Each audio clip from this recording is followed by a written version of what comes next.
Una persona desfavorecida o homeless es aquella que no tiene las posibilidades o recursos para sostenerse a sí misma y tener un lugar donde dormir.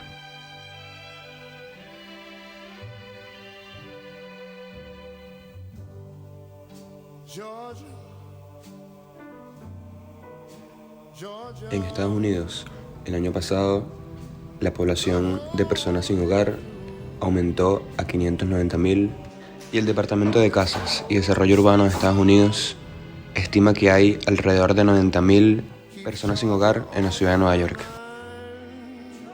En los últimos años, el número de personas con situación de calle en la ciudad de Nueva York ha alcanzado los niveles más altos desde la Gran Depresión de 1930. En mayo de 2022, al menos 49.300 homeless, incluidos 15.430 niños, estaban durmiendo cada noche en albergues de la ciudad de Nueva York. Durante el año fiscal de 2021, 107.510 personas con situación de calle diferentes, incluyendo adultos y niños, durmieron en albergues de la ciudad de Nueva York. Esto incluye a 31.947 niños. El número de personas sin hogar durmiendo en albergues de la ciudad de Nueva York ha aumentado 13% desde hace 10 años.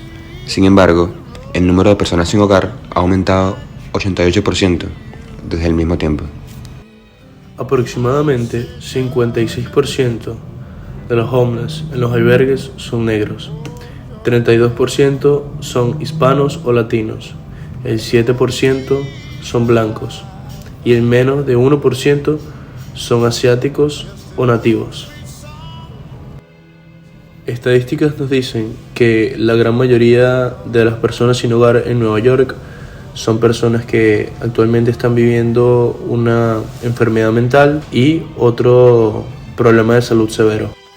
Numerosos estudios, sobre todo en la ciudad de Nueva York, nos muestran que la principal causa de las situaciones de estas personas es la difícil y complicada situación de vivienda en esta ciudad, ya que por ser la ciudad más cara de Estados Unidos, puede salir de esa situación.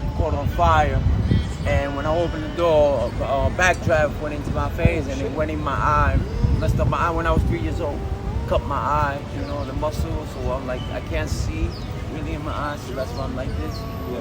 But anyway, yeah, I was born in Brooklyn, New York, this man, you got the 5 boroughs, you got Manhattan, Brooklyn, Queens, Bronx, that's the 5 boroughs of New York City, so just that, and then, my mother was a nurse, my father is an NYPD, both my brothers are NYPDs, NY Policia, I wanted to be a pilot, because my mother didn't want me to become a cop, because you turn out to be a scumbag, people can know, but, I don't want to say because it's too personal, but, and when she taught me the right things, how to treat a woman, how to be respectful towards people, yeah, so, but, she wanted me to pilot, because I love airplanes and this and that, and I would go to school, but the thing what messed it up, I was hanging out with the wrong people, and started fumando hierba, and, I went the wrong path, but, thank God I didn't really go down, but, but then I taught myself, how to read and this and that, and, I went to school, and then, I taught myself computers and this and that, so I went to school for computers and this, and then, that's it, and then now, I'm basically, like, I left this is where I was staying, so now I'm homeless for the time being, even though I got 2 income, meaning I get a government check, and I have a job, which is DoorDash. I do DoorDash, so right now I'm working too, right now, as we speak, so, and that's about it, I'm 44 years old, about to be 45 on September 11th. Bro, you look like 30, man. Yeah, for real. Yeah, for real, I look young like that, yeah. Thank you, bro. Thank you so much, bro. Thank you, man. Appreciate it. Again, Luis Manuel Lugo. Gracias. Breeze, right? And my family from South Carolina, but I always stay in New York. I'm an artist. I do voices and stuff like that. I used to play a lot of sports. My legs is messed up. And I came down here in the 70s to go to school and fell in love with it. You know what I mean? Yeah. Because it's people from all cultures. I like people, right? My advice to people is live life on life terms. You don't run into bad people or run into good people. After a while, you're gonna feel good. Grow. Don't hate it, you know what I mean? But that's the experience. We have to live life on life terms. You know what I mean? My biggest thing is, I've been in jail most of my life. And I want my people. That's why I'm home, because I never like to be confined. I don't like rules. You know what I mean? But I'm growing now, as you say.